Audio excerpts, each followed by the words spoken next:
Американский сенатор Марко Рубио и конгрессмен Джим МакГоверн направили официальные запросы компаниям Intel и Nvidia. По предположению американских политиков, чипы компаний используются для слежки за мусульманами-уйгурами Китая. Об использовании властями Китая чипов Intel и Nvidia для слежки за мусульманами-уйгурами стало известно из публикации The New York Times. В своих обращениях конгрессмены интересуются, знали ли Intel и Nvidia о том, что их технологии будут использоваться для тотальной слежки, и приняли ли они какие-либо меры, чтобы не допустить использования их чипов в нарушении прав человека. В официальном ответе Intel заявил, чипы больше не производятся для КНР, компания не подозревала о целях их использования. В дальнейшем продукция Intel не будет являться инструментом нарушения прав человека. Nvidia отказалась комментировать запрос конгрессменов, так как не видит угрозы в использовании чипов Китаем. Международная организация Human Rights Watch также обвинила Китай в давлении на мусульман-уйгуров в Синьцзян-Уйгурском автономном районе посредством использования технологий. Власти преследуют людей с помощью специальной программы слежки. Всех задержанных принудительно размещают в лагерях политического перевоспитания в КНР.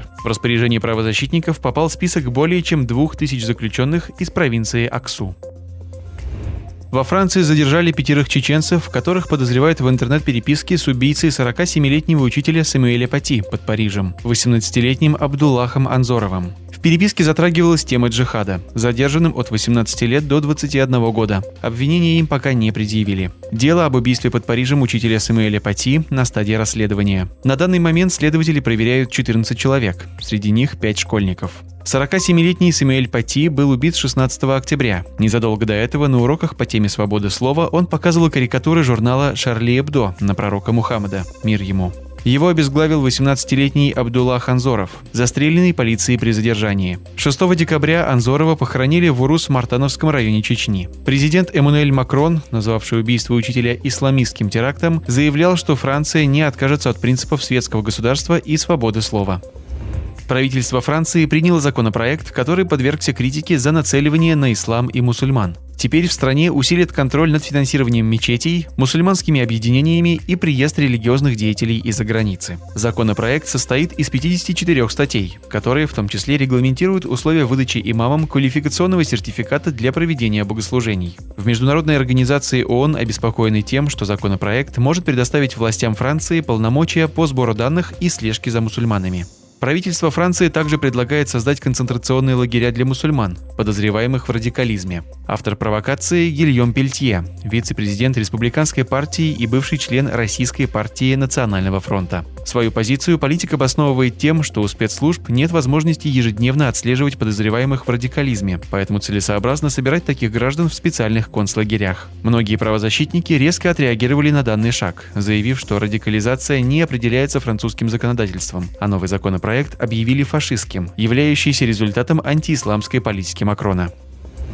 Федерация еврейских общин России поддержала инициативу главы Духовного управления мусульман Российской Федерации о возведении храмов других вероисповеданий в парке «Патриот», где весной этого года был открыт православный храм военных сил России. Мы поддерживаем инициативу муфтия Равиля Гайнуддина, изложенную на Совете по межнациональным отношениям и взаимодействию с религиозными объединениями при Совете Федерации РФ. Комплекс «Патриот» символизирует память о Великой Отечественной войне.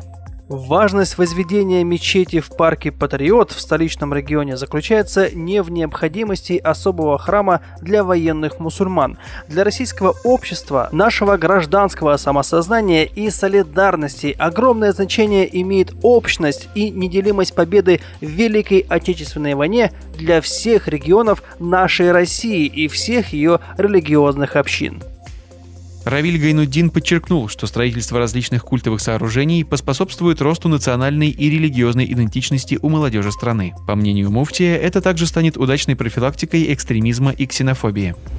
В азербайджанской столице в городе Баку прошел военный парад, посвященный победе Азербайджана в Нагорном Карабахе. Его принял президент Азербайджана Ильхам Алиев. Сегодня мы пожинаем плоды наших усилий. Мы восстановили территориальную целостность Азербайджана на поле боя. Наши политические и дипломатические шаги также дали положительный результат. Все международные организации признали и поддержали территориальную целостность нашей страны. Армения совершила военные преступления против азербайджанского народа. Однако, несмотря ни на что, мы восстановили нашу целостность на поле боя. По главной площади столицы прошлись маршем ветераны Отечественной войны, турецкие военнослужащие, были продемонстрированы до 150 единиц военной техники, в том числе и трофейной.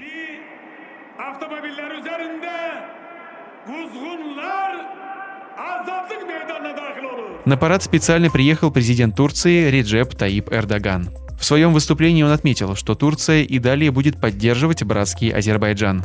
Поздравляю каждого военнослужащего, внесшего вклад в освобождение оккупированных земель. Целую руку каждой матери, отправившей с молитвами сына на фронт. Карабах – это Азербайджан.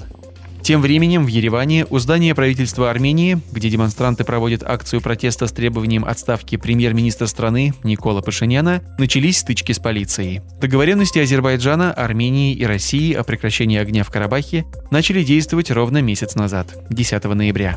Если есть темы и события, которые вы считаете, что нужно осветить, напишите нам news@aliv.tv.